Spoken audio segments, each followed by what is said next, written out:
الحج اشہر معلومات، حج کے مہینے ہیں جو معلوم، یعنی جو بھی پہلے سے عرب میں رواج چلا رہا تھا اس کی توثیق ہو گئی کہ واقعتاً یہ اللہ تعالیٰ ہی کی طرف۔ تو حج کے مہینے کا جہاں تک ٹائمنگ کا تعلق ہے، مواقع کا تعلق ہے، وہ گویا کہ اللہ تعالیٰ کی طرف سے توثیق فرما دی۔ فمن فرض فیہن الحج، تو جو کوئی بھی اپنے اوپر لازم کر لے ان مہینوں میں حج، لازم کرنے سے مراد نیت پختہ کر لے، اور نیت پختہ کرنے کی علامت احرام بات۔ فمن فرض فیہن الحج، تو حج کے لیے بنیادی طور پر لوگ ایکسٹروورٹس ہوتے ہیں، کچھ بنیادی فلا رفث ولا فسوق ولا ایکسٹروورٹ کھیل کود بھاگ احرام کی لوگوں حالت سے میں ملنا جلنا گفتگو ہے، اسے دھکا دے دیا، سے اسے پہلی بات قید جو ہے فلا رفث، تو کوئی شہوت کی بات تنہائی انہیں نہیں، کاٹ کھانے کو دوڑ، میاں بیوی اور ایک انٹروورٹس ہوتے ہیں کہ وہ مجلس وغیرہ کو نہیں ہوتے، اپنی تنہائی میں کہیں بیٹھے ہیں، غور و جو فکر کر رہے ہیں، اعتکاف کی انتظار کر رہے ہیں۔ باقی یہ کہ انہیں وہ فسوق مجلس اور سے زیادہ جدال اپنا اللہ گوشہ کی تنہائی میں ہے، کا وہ باہر زیادہ جھگڑنا، یہ دو یہ کہ بہت بڑی تعداد میں اسی لوگوں طرح ہر انسان کے اوپر آلٹرنیٹلی کچھ کیفیات لوگوں کے غصے کے پارے چڑھ جاتے ہیں، اس میں خاص طور پر کہا گیا کہ یہ ہے طبیعت میں اس میں بندش، امن ہو اور سکون اسی ہو۔ وقت آج اسی بھی شخص واقعہ کے یہ ہے کہ خلاف دنیا ہو جاتا ہے، میں معجزات میں سے اتنی بڑی تعداد میں لوگوں کا جمع تو ہونا، یہ جو اور وہاں یہ امن کیفیت جب وہاں وہ جنگ و روحانی جدال زندگی سے فساد وغیرہ تو اس کو پھر صوفیہ نے یا تو یہ کہ پچھلے قبض دنوں اور میں بس، سیاسی کبھی اعتبار سے طبیعت مہمیں اٹھائی گئی ہیں، انشراح، یا یہ کہ کچھ چور اچکوں نے بھی جانا شروع کر دیا ہے، آمادہ ہے،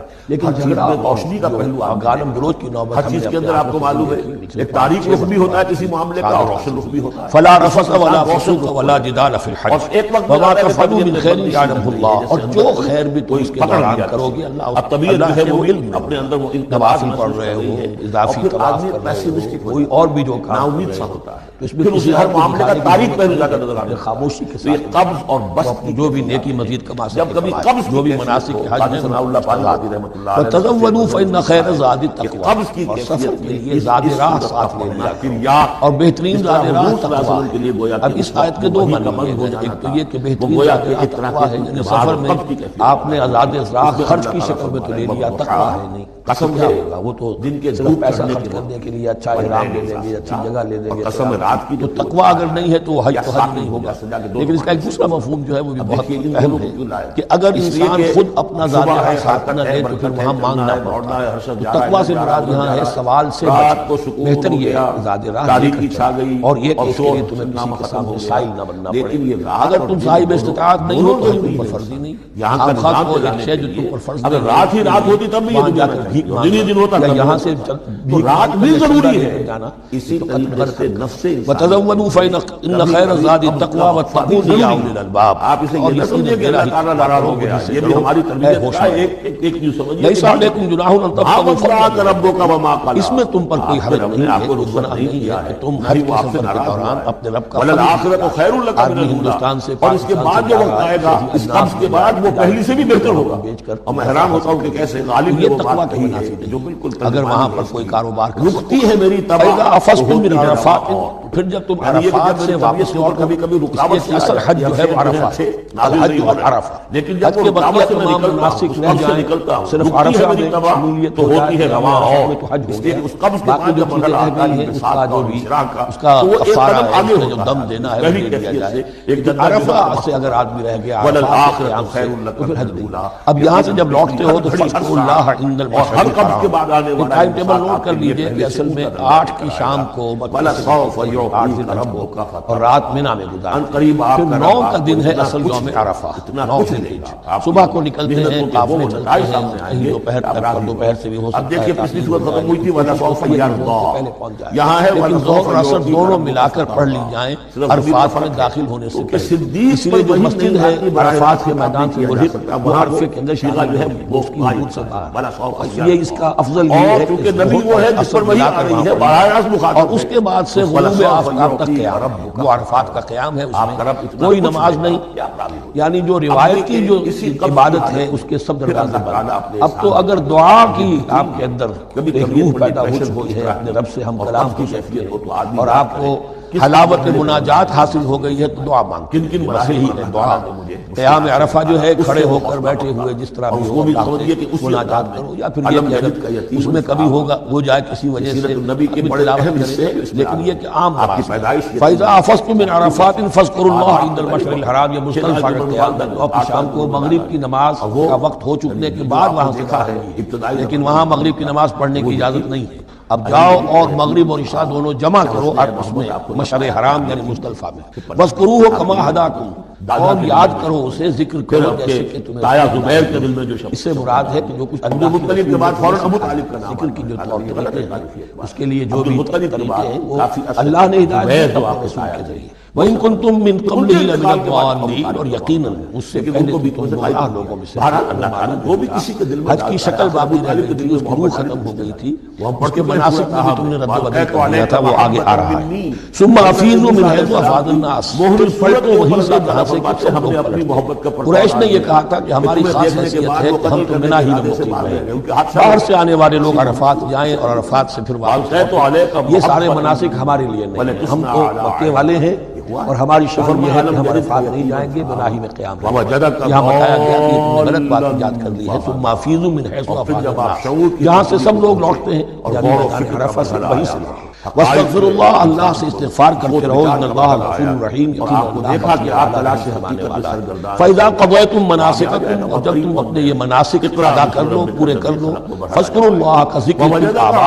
تو اب اللہ کا ذکر کرو جیسے کہ تم اپنے آباء و اجداد کا ذکر کرتے ہو جس شدت کے ساتھ وہاں یہ ہو گیا تھا کہ پھر مینا میں جب یہ ٹھہرتے تھے تو اپنے آباء و اجداد کے قصیدے بیان کیے جا رہے ہیں جیسے ہمارے ہاں ہوتا ہے جو دیہاتی لوگ ہوتے ہیں راجپوت لوگ ہوتے ہیں ان کے میراثی ہوتے ہیں اسی طرح وہاں شعراء ہوتے تھے قبائل کے وہ ان قبیلوں کی مدح بیان کرتے تھے ان کے بڑے بزرگوں کی اسلاف کی جو ہے عظمت بیان کرتے تھے اللہ کا ذکر ختم ہو چکا تھا فرمایا جس شد و مد کے ساتھ تم اپنے آباء و اجداد کا ذکر کرتے رہے اب اسی شد و مد کے ساتھ بلکہ او اشد ذکرا بلکہ اس سے بھی زیادہ شد و مد کے ساتھ اب اللہ کا ذکر کرو فَمِنَ النَّاسِ مَن يَقُولُ رَبَّنَا آتِنَا فِي الدُّنْيَا وَمَا لَهُ فِي الْآخِرَةِ مِنْ خَلَاقٍ اور لوگوں میں سے وہ بھی ہیں جو یہی کہتے رہتے ہیں رب ہمیں دے دے دنیا ہی میں ایسے لوگوں کے لیے آخرت میں کوئی حصہ نہیں یعنی وہاں پہنچ کر بھی ساری دعائیں ان کی دنیاوی چیزیں جو بھی مال کے لیے اولاد کے لیے ترقی کے لیے اور دنیا کی جو بھی چیزیں ہیں اپنی کوئی مشکلات ہیں ان کے رفع کرنے کے لیے کیونکہ ان کے دلوں میں دنیا بسی ہوئی ہے اشربوا فی قلوبہم الدنیا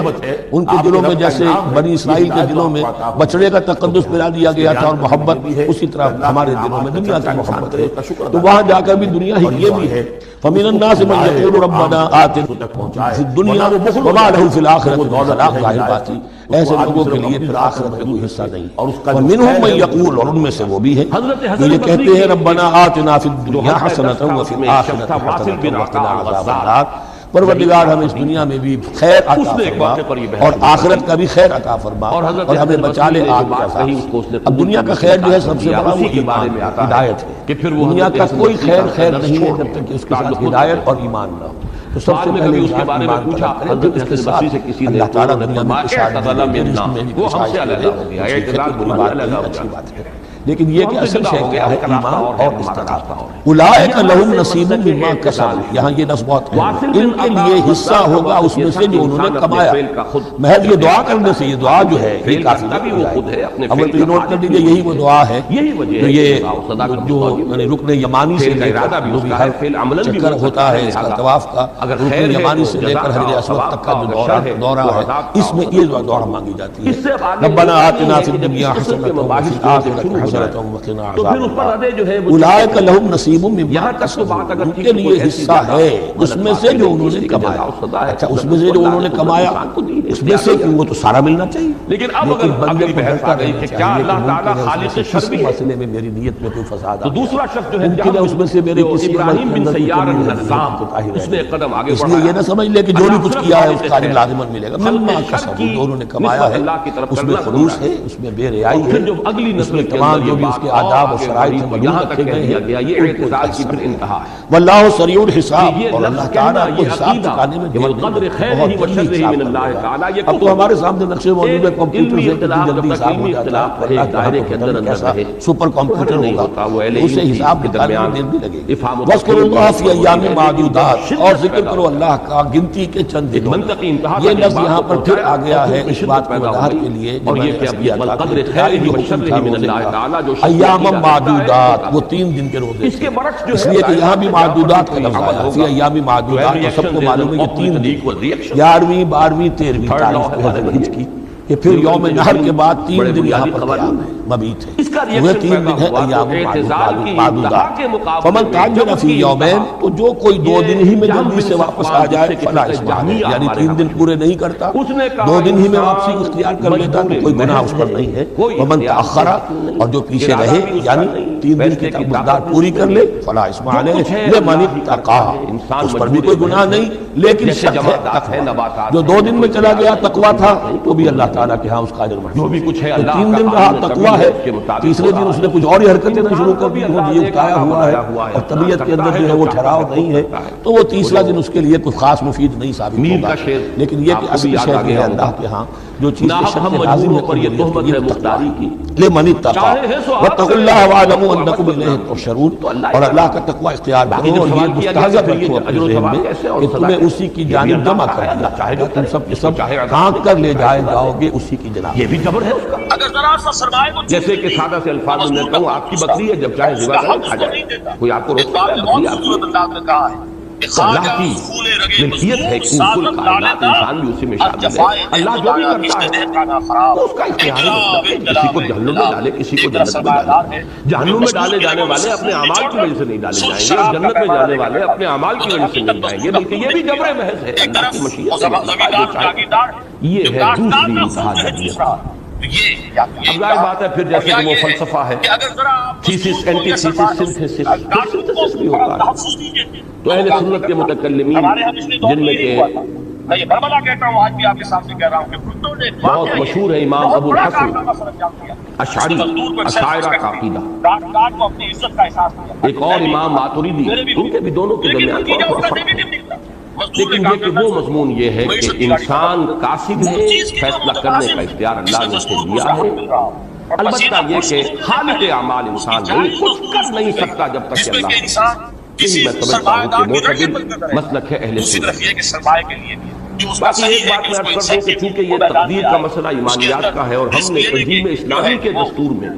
ایمانیات کی بھی ایک تشریح دی ہے تاکہ تمام رفقات جو ہے معلوم بعض دوسری دینی تحریکوں میں بھی وہ بحث جہاں تک کلمہ طیبہ لا الہ الا اللہ محمد رسول اللہ اس کے تقاضے کیا ہیں، مقتضیات کیا ہیں، ان پر تو تفصیلی بحث ہوئی اور ہم نے اسے استفادہ کیا ہے، اس میں کچھ اضافے کیے، لیکن یہ کہ اسلام سے پہلے ایمان ہے،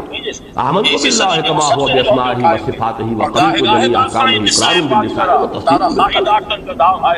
آمنت باللہ و ملائکتہ و کتبہ و رسولہ والیوم الآخر والقدر خیرہ و شرہ من اللہ تعالی والبعث بعد الموت۔ اس میں جو چند جملے میں نے لکھے تھے، اب یہ آج سے جو سمجھئے کہ کوئی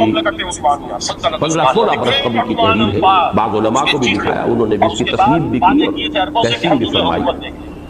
تقدیر کے خیر و شر کا من جانب اللہ ہونا یہ ہے کہ اللہ تعالیٰ قادر مطلق ہے اور مخلوقات میں سے کسی کے بس میں نہیں کہ بغیر اس کی اجازت محض اپنے ارادے سے کچھ کر سکے، لہذا جہاں جو کچھ ظہور پذیر ہوتا ہے خواہ وہ کسی کو بھلا لگے خواہ برا، اللہ ہی کے اذن سے ہوتا ہے۔ اگر ایسا نہ ہو تو خدا کا عاجز و لاچار ہونا لازم ہے۔ وہ جو کہ ہر شے کا احاطہ کیے اللہ محیط بالکافرین، اللہ تو احاطہ کیے مزید برآں وہ عالم ما کان و ما یکون بھی ہے، اس کا علم بھی کامل ہے، ماضی حال مستقبل سب کو محیط ہے۔ چنانچہ اس پورے سلسلے کون و مکان میں جو کچھ ماضی میں ہوا یا حال میں ہو رہا ہے یا مستقبل میں ہوگا سب اس کے علم قدیم میں ہے۔ اس کے معلوم ہے کیا ہوگا، اس کے معلوم اسے علم ہے کہ میں کل کیا کروں۔ دیکھیے قدریہ جو ہے وہ ادھر جاتے ہیں، چنانچہ اہل تشیع کا بعض معتزلہ کا یہ عقیدہ ہے، اہل تشیع نے تو اس کو باقاعدہ اپنے عقائد کی جو ہے بنیادی فکر شامل اس لیے کہ اللہ پر عدل واجب ہے، اللہ پر واجب ہے کیا، جبکہ اہل سنت کا موقف یہ ہے کہ ہم یہ مانتے ہیں جانتے ہیں کہ اللہ عدل کرے گا، لیکن اللہ پر عدل واجب نہیں، اس کی مشیت مطلق کوئی شے اس کے اختیار مطلق کو لمٹ کر دے گا۔ اسی طریقے سے ایک اصطلاح ہے یہ تشیع کے ہاں اللہ کو بدا نہیں ہوتا، اور بدا سے مراد کیا ہے، کوئی شے جب ظہور پذیر ہوئی تب اللہ کے لیے، اور بدقسمتی سے علامہ اقبال نے بھی کچھ اس کی طرف اپنے لیکچرز میں رجحان شو کیا ہے کہ future is an open possibility, امکان مطلق ہے، اور اللہ کا جو علم قدیم ہے اس کی کچھ کمی جو ہے علامہ اقبال کے خطبے کے اندر اس کا استخفاف جو ہے وہ اس کی طرف رجحان ہے۔ بہرحال یہاں ہم نے جو کچھ لکھا ہے وہ سنیے، چنانچہ اس پورے سلسلے کون و مکان میں جو کچھ ماضی میں ہوا یا حال میں ہو رہا یا مستقبل میں ہوگا سب اس کے علم قدیم میں پہلے سے موجود ہے، اگرچہ اس کا یہ علم جبر بحث کو مستلزم نہیں۔ یہ ہے جملہ اصل میں جس کو سمجھنا چاہیے، اور اسے میں ایک سادہ سی مثال سے سمجھایا کرتا ہوں، چونکہ یہ بحث چھڑ گئی ہے، میں چاہتا ہوں کہ اب اشکال آپ کا حل ہو کسی طریقے سے۔ آخری جملہ بھی پڑھ لیجیے پھر میں اسے واضح کروں گا۔ گویا ایمان بالقدر دراصل اللہ تعالیٰ کی دو صفات یعنی قدرت اور علم کے مضمرات اور مقدرات ہی کو ماننے کا نام۔ اللہ کا علم کامل، اللہ کی قدرت کامل، قدرت مطلقہ، علم مطلق، ان دونوں پر یقین کا نام ایمان بالقدر۔ اب وہ جو جملہ تھا کہ اللہ کا علم قدیم جو ہے وہ جبر کو مستلزم نہیں ہے، اس کو مثال سے آپ کسی بچے کو دیکھتے ہیں، اس کے سامنے کوئی کھلونا رکھ دیتے ہیں، آپ کا یہ اندازہ ہے کہ یہ بچہ فوراً لپکے گا اس کھلونے کی طرف اس کا رجحان ہو جائے گا، اکثر و بیشتر آپ کا یہ اندازہ صحیح ثابت، لیکن ہرگز یہ نہ سمجھیے کہ وہ آپ کے جبر کے تحت اس کھلونے کی طرف متوجہ ہوا، اس کا اپنا فیصلہ ہے، اس کا اپنا رجحان۔ گویا کہ ان دونوں چیزوں کو الگ رکھنا، ایک ہے علم پری نالج، پہلے سے کسی شے کا علم ہونا، ایک ہے پری ڈیٹرمینیشن جبر محض، ان دونوں کو الگ کر دے تو باقی بحث و تمیز کا موضوع بنائیں گے تو لگ جائے گا، لیکن جو شخص بھی چاہتا ہے کہ یہ ایمانیات کے اندر اس کے لازمی جز کی حیثیت سے ہے، بالقدر خیرہ و شرہ من اللہ تعالی، اس کی کوئی تعبیر اس کے ذہن میں آئے جس کو پری نالج ہے اللہ کا، اس کا علم کامل ہونے کے اعتبار سے جو کچھ بھی ہوگا، جو کچھ آپ کریں گے، جو کچھ کوئی اور کرے گا، لیکن علم پری نالج، پہلے سے علم ہونا جبر کو یعنی پری ڈیٹرمینیشن کو لازم نہیں، مستلزم نہیں، یہ لازمی اس کا تعلق۔ ظاہر بات ہے کہ ہمارا اندازہ تو صحیح بھی ہو سکتا ہے، لیکن اللہ کا وہ علم پری نالج غلط نہیں ہو سکتا، لیکن اس کو پھر کس طرح میں انٹرپریٹ کرنا کہ گویا کہ انسان مجبور ہے، یہ ہے حقیقت کے جو غلطی ہے، بس اس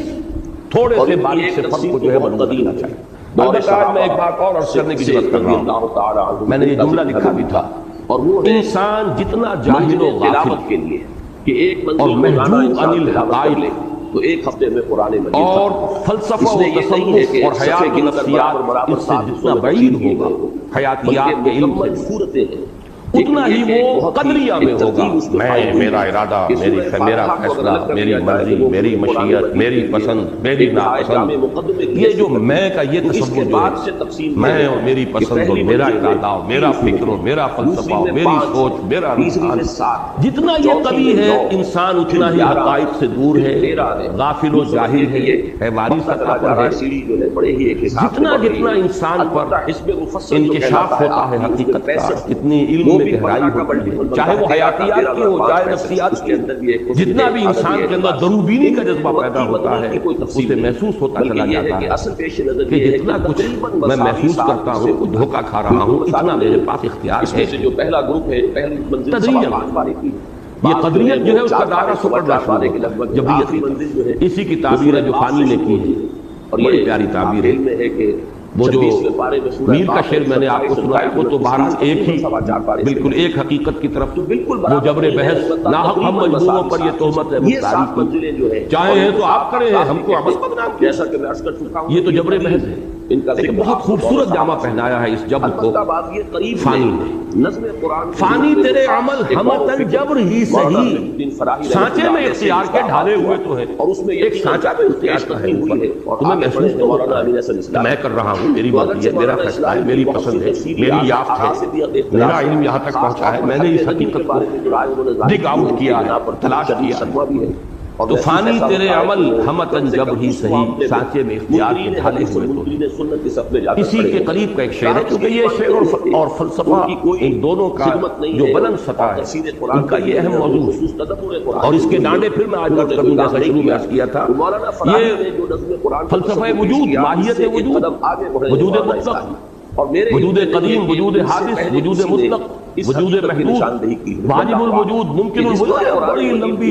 چوڑی بحثیں ہیں، جس کے اندر آخری بات جو ہے وہ وحدت الوجود یا وحدت الشہود، دو میں سے ایک کے سوا کوئی چارہ نہیں۔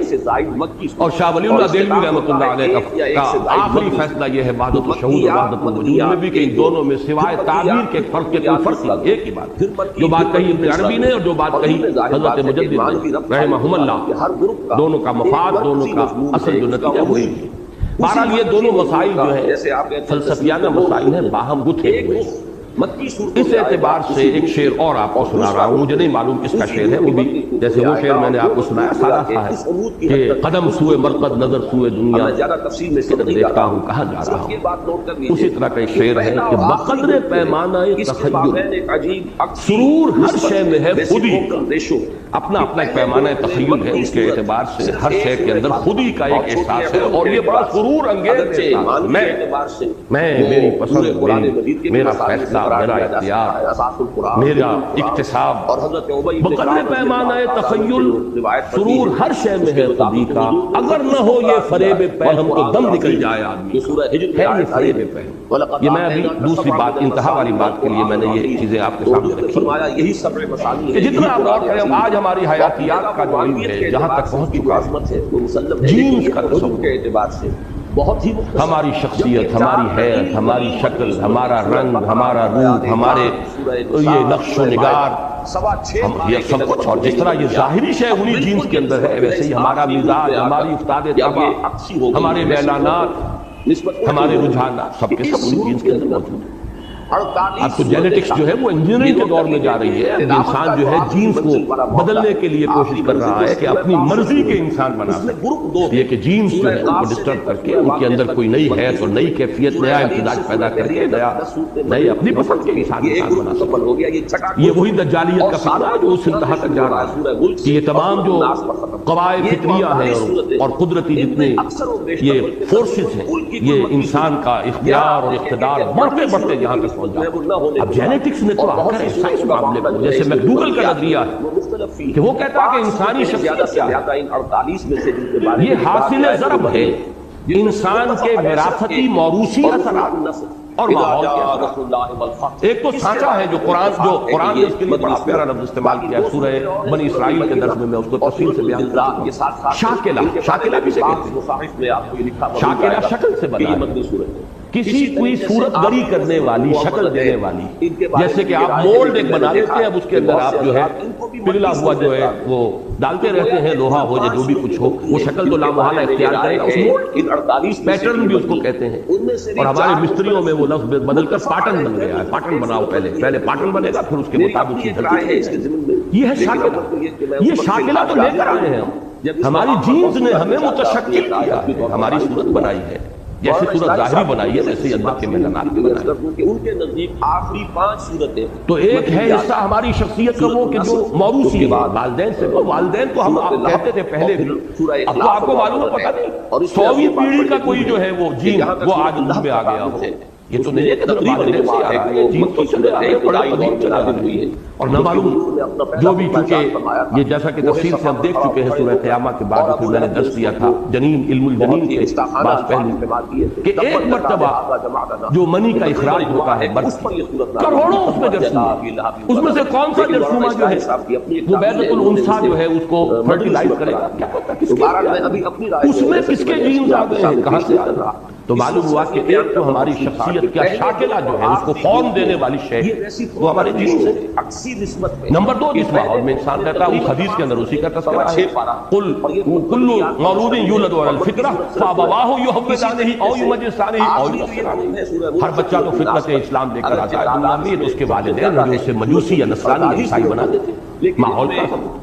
تو میکڈوگل کا فلسفہ جو ہے وہ یہی ہے کہ human personality is the product of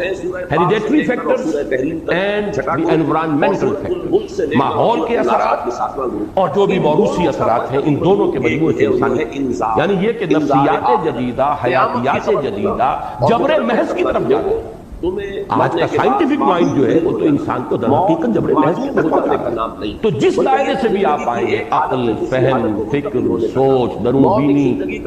حیاتیات، جینیٹکس، معلوم ہوا کہ یہ سارا جتنا کچھ ہم سمجھتے ہیں کہ ہم فاعل ہیں، مختار ہیں، جو چاہتے ہیں جو ہم کرتے ہیں، ہمارا چوائس ہے، ہمارا جو ہے فیصلہ ہے، اس کا بہت بڑا حصہ جو ہے وہ فریب پہم، وہ دھوکہ،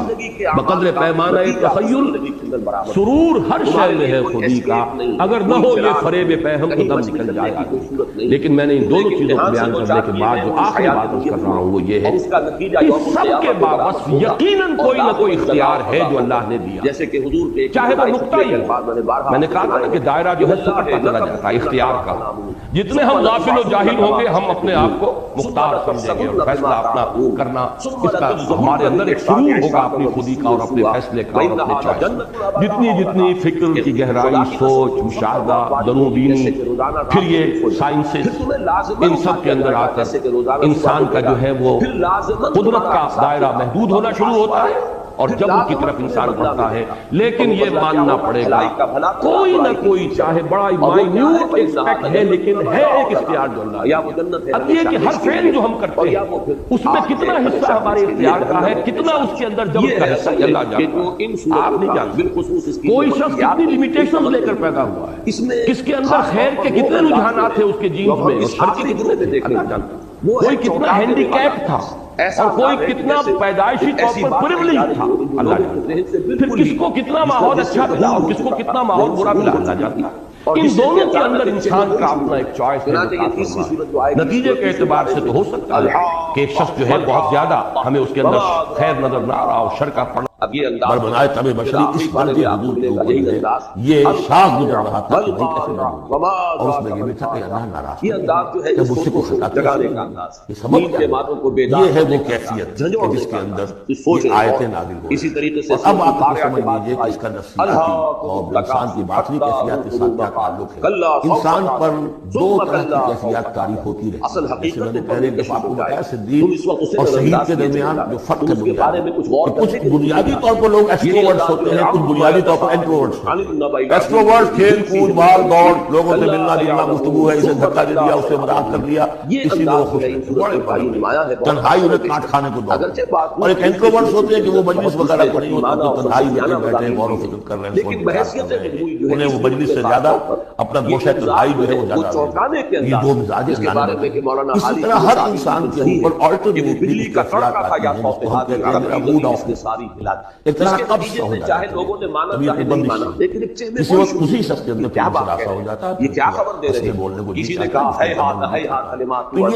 یہ کیفیت جب انسان کی روحانی زندگی سے متعلق ہے، اس کو پھر صوفیہ نے نام دیا قبض اور بس۔ کبھی کبھی انشراح انبساط ہے، یہ بات سمجھ میں آنے والی آمادہ ہے، ہر چیز میں روشنی کا پہلو آدمی دیکھ رہا ہے، ہر چیز کے اندر آپ کو معلوم ہے ایک تاریک رخ بھی ہوتا ہے کسی معاملے کا اور روشن رخ بھی ہوتا ہے۔ اس وقت انسان روشن رخ کو دیکھتا ہے، اور ایک وقت میں آتا ہے کہ طبیعت میں بندش سی لگ گئی ہے، جیسے اندر کوئی پکڑ لیا کسی نے، اب طبیعت جو ہے وہ بھی اپنے اندر وہ انقباض محسوس کر رہی ہے، اور پھر آدمی پیسمسٹک نا امید سا ہوتا ہے، پھر اسے ہر معاملے کا تاریک پہلو زیادہ نظر آنے لگتا ہے۔ قبض اور بس کی کیفیات ہیں، جب کبھی قبض کی کیفیت ہو، قاضی ثناء اللہ پانی پتہ رحمۃ اللہ علیہ نے تفسیر مظہری میں لکھا ہے کہ قبض کی کیفیت میں اس صورت کا پڑھنا تریاق ہے، جس طرح حضور صلی اللہ علیہ وسلم کے لیے گویا کہ اس وقت جو وحی کا بند ہو جانا تھا وہ گویا کہ ایک طرح کے انقباض اور قبض کی کیفیت پیدا ہوئی تھی۔ اس میں اللہ تعالیٰ فرما رہے ہیں والضحیٰ، قسم ہے خداوندی اللہ تعالیٰ جلالت شان، اسی طریقے سے معاد، اور قسم رات کی جبکہ وہ جنت و دوزخ کا ذکر، یا ساکن ہو اسی جائے، طریقے سے نبوت کا ذکر، رسالت کا دیکھیے ان ذکر، دونوں کو کیوں اور پھر یہ کہ اس لیے کہ صبح ہے، حرکت ہے، برکت ہے، چلنا ہے، دوڑنا ہے، حسن جا رہا ہے، ادھر جا رہا ہے، ادھر جا رہا ہے، رات کو سکون ہو گیا، تاریکی چھا گئی اور شور نامہ ختم ہو گیا، لیکن یہ رات اور دن دونوں ضروری ہیں یہاں کا نظام چلانے کے لیے۔ اگر رات ہی رات ہوتی تب بھی یہ دنیا نہ چلتی، اور دن ہی دن ہوتا تب بھی نہ چلتی، اور رات بھی ضروری ہے۔ اسی طریقے سے نفس انسانی کے لیے کبھی کبھی قبض کا وقفہ بھی ضروری ہے۔ آپ اسے یہ نہ سمجھیں کہ اللہ تعالیٰ ناراض ہو گیا، یہ بھی ہماری تربیت کا ایک یوں سمجھیے کہ جز ہے۔ مَا وَدَّعَكَ رَبُّكَ وَمَا قَلَىٰ، آپ کے رب نے آپ کو رخصت نہیں کیا ہے، نہ ہی وہ آپ سے ناراض ہوا ہے۔ وَلَلْآخِرَةُ خَيْرٌ لَكَ مِنَ الْأُولَىٰ، اور اس کے بعد جو وقت آئے گا اس قبض کے بعد وہ پہلی سے بھی بہتر ہوگا. اور میں حیران ہوتا ہوں کہ کیسے غالب نے وہ بات کہی ہے جو بالکل ترجمانی ہے اس کی. رکتی ہے میری طبع تو ہوتی ہے رواں اور. یعنی یہ کہ جب میری طبیعت کے اوپر کبھی کبھی رکاوٹ سی آ جاتی ہے. اب شعر جو ہے اچھے نازل نہیں ہو رہے لیکن جب وہ رکاوٹ سے میں نکلتا ہوں اس قبض سے نکلتا ہوں رکتی ہے میری طبع تو ہوتی ہے رواں اور. اس لیے اس قبض کے بعد جب مرحلہ آتا ہے انبساط کا اور انشراح کا تو وہ ایک قدم آگے ہوتا ہے. اس پہلی کیفیت سے ایک درجہ جو ہے اس کا بڑھ چکا ہے. وَلَلْآخِرَةُ خَيْرٌ لَكَ مِنَ الْأُولَىٰ. یقیناً پچھلی ہر گھڑی ہر ساعت اور ہر قبض کے بعد آنے والا انبساط آپ کے لیے پہلے سے اونچا درجہ لے کر آئے گا. وَلَسَوْفَ يُعْطِيكَ رَبُّكَ فَتَرْضَىٰ.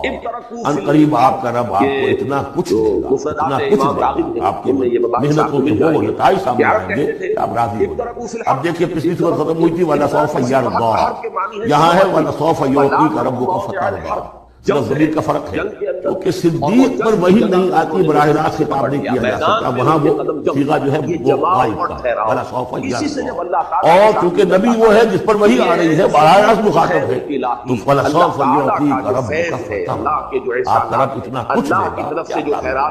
اب یہ کہ اسی قبض کی حالت میں پھر اللہ تعالیٰ اپنے احسان دکھائے اور یہ بہترین ہے.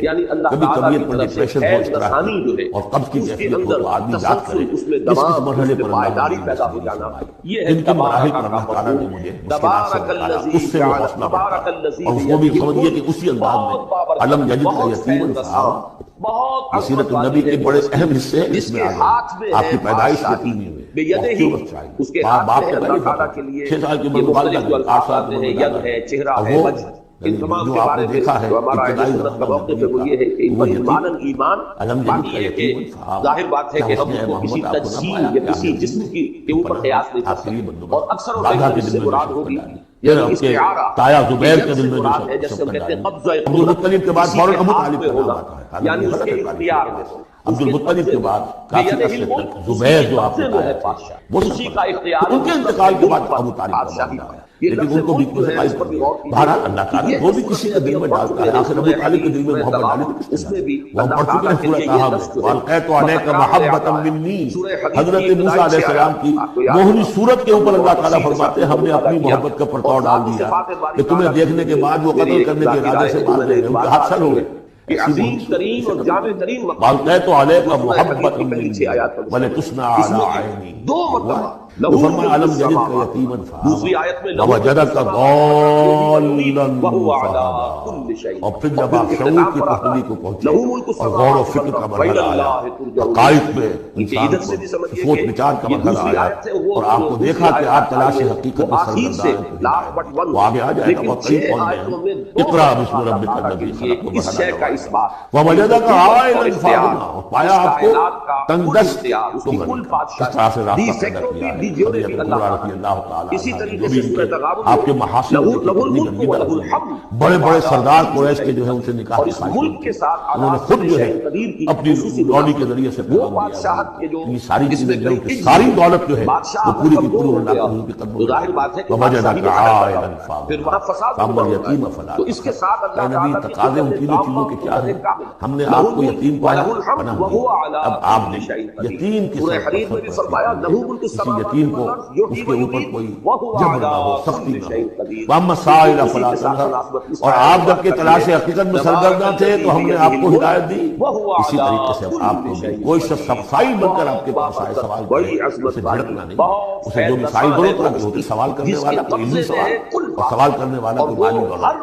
دولت کے لیے. وَأَمَّا بِنِعْمَةِ رَبِّكَ فَحَدِّثْ. اور جو ہدایت تمہیں دی ہے ہم نے اب اسے عام کرو. یہ نعمت ہے آپ کے رب کا انعام ہے. یہ ہدایت جو آپ کو عطا ہوئی ہے اس کو بیان اس کے بیان کرنے میں یہ بھی ہے کہ اللہ کے انعامات کا چرچا انسان کرے اس کا شکر ادا کرنے کے لیے اور یہ بھی ہے کہ اس کو پھیلائے اور عام کرے دوسروں تک پہنچائے ورنہ وہ بخل ہو جائے گا کہ وہ دولت جو ہے ہدایت کی اس کو آدمی صرف اپنی ذات تک محدود رکھے اور اس کا جو خیر ہے وہ دوسروں تک نہ پہنچائے. حضرت حسن بصری کے ایک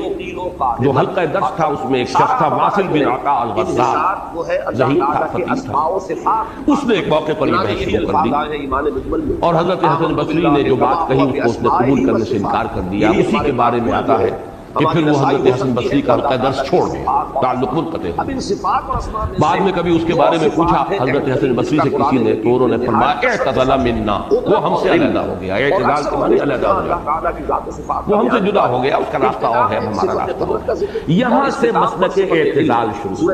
واصل بن عطا غزال کا موقف یہ تھا کہ انسان اپنے فعل کا خود اختیار رکھتا ہے، قادر ہے، فعل کرتا بھی وہ خود ہے، اپنے فعل کا خالق بھی وہی ہے۔ یہی وجہ ہے کہ لباء و صدا کا مستوجب ہے، فعل کا ارادہ بھی اس کا ہے، فعل عملاً بھی وہ کرتا ہے، لہذا اگر خیر ہے تو جزا کا اور ثواب کا، اگر شر ہے تو عذاب کا اور سزا کا مستوجب ہے۔ اس سے آگے ہوتا یہی ہے کہ جب اس قسم کے مباحث جو ہیں جب شروع ہو جائیں تو پھر اس پر ردے جو ہیں وہ چڑھتے چلے جاتے ہیں۔ یہاں تک تو بات اگر تھی کہ کوئی ایسی زیادہ غلط بات بھی نہیں تھی، اس لیے جزا و سزا ہے، کچھ نہ کچھ تو اللہ نے انسان کو دل میں اختیار دیا۔ لیکن اب اگر اگلی بحث آ گئی کہ کیا اللہ تعالیٰ خالق شر بھی ہے، تو دوسرا شخص جو ہے جہم، جو ابراہیم بن سیار النظام، اس نے قدم آگے بڑھایا، اللہ صرف خالق خیر ہے، خلق شر کی نسبت اللہ کی طرف کرنا گمراہی۔ اور پھر جب اگلی نسل کے اندر یہ بات اور آگے بڑھی تو یہاں تک کہہ دیا گیا، یہ اعتزال کی پھر انتہا ہے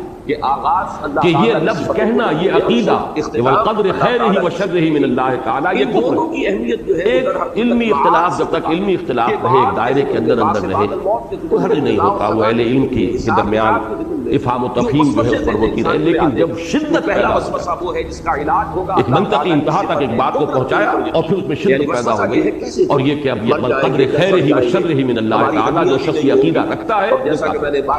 اس کے برعکس جو ہے ظاہر بات ہے جہاں پر بھی کوئی عمل ہوگا، جو every action there is an opposite and equal reaction، third law ہے نیوٹن کے جو تین بڑے بنیادی قوانین، اس کا ریئیکشن پیدا ہوا تو اعتزال کی انتہا کے مقابلے میں جبر کی انتہا، یہ جہم بن صفوان جس سے کہ فرقہ جہمیہ ہمارے ہاں میں، اس نے کہا انسان مجبور محض ہے، کوئی اختیار سے حاصل نہیں، ارادہ بھی اس کا نہیں، فیصلے کی طاقت بھی اس میں نہیں، جو کچھ ہے اللہ ہی کرتا ہے، انسان مجبور محض ہے، جیسے جمادات ہیں، نباتات ہیں، کوئی اختیار نہیں، کوئی قوت نہیں، کوئی قدرت نہیں۔